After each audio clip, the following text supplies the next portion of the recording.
How are we all doing? I hope you're keeping well out there. So, an initial look at this Avo valve tester, which I got in a job lot of stuff during the week. This is quite interesting, and this came from a shed that was in poor condition, and the majority of the radios that were in the shed were beyond any use at all due to woodworm. I got I think I kept 3 radios out of the shed. The rest of them were all dust scrap, and this lovely machine was in the middle of it, and you can see by the thick layer of dust on it that it has not seen action for a long time. However, under the lid is nice and clean. So I'm going to get the paintbrush out and the vacuum cleaner. I'm going to tidy it up a bit before we do anything else.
Well, that's already an awful lot better, isn't it?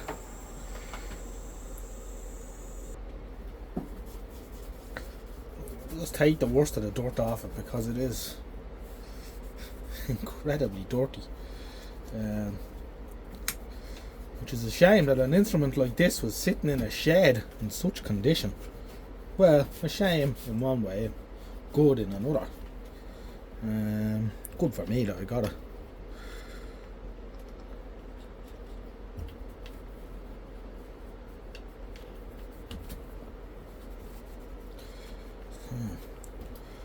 I've always been keen on a valve tester, getting one, but not keen on the prices of some of them, as they're advertised. They are quite expensive. This is a Mark II. I believe it's a Mark II. I might be mistaken in saying that, but I think it's a Mark II. And looking on the glass on the dial, it says 1049, so I take it that's week 10, 1949. Which will be about right. I have a lot of reading up to do about this machine.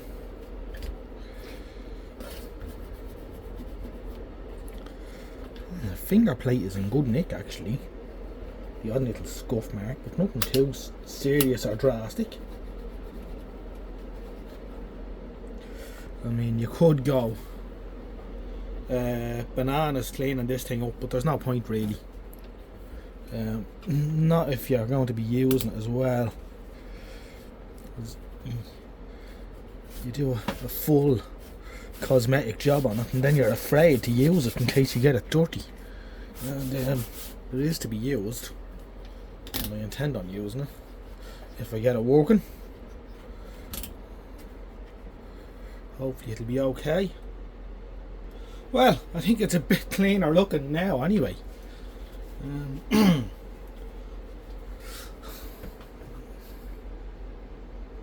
So the next thing to do is to start reading up. We don't want to just plug this in and start fluting around with it. That wouldn't be good. So yeah, we'll dig out a chicken head knob for that. We should have a few. One there, and that one's missing. So it'd be nice to have a matching set of knobs on it. But yeah. Thanks for looking.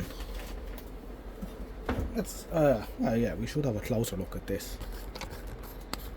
And maybe some of you will be able to tell me, is it a Mark 1 or 2? I think it's a Mark 2, but I'm not sure.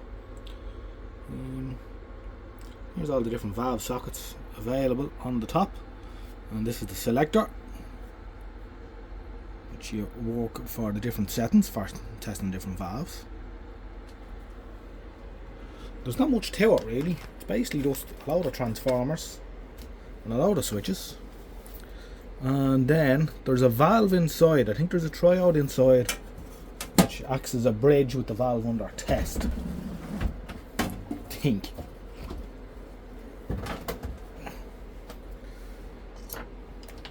Let's whip this cover off and see what's going on in here.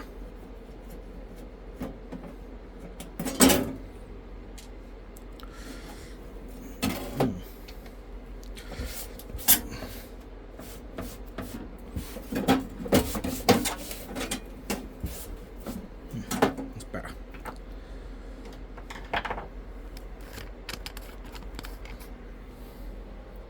There's a voltage selector. We'll be moving that to 240, 250. And some transformers, and I think that up there, let me get a light to shine in so we can see more.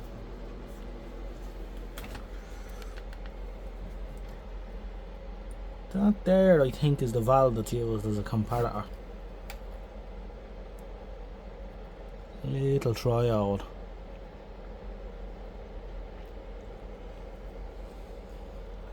I think that's the cutout. And the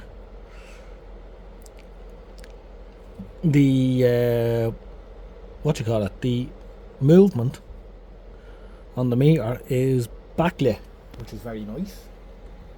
And, yeah, lots of transformers and switches. So it was an initial look. I think it's a goer. I hope so. Once the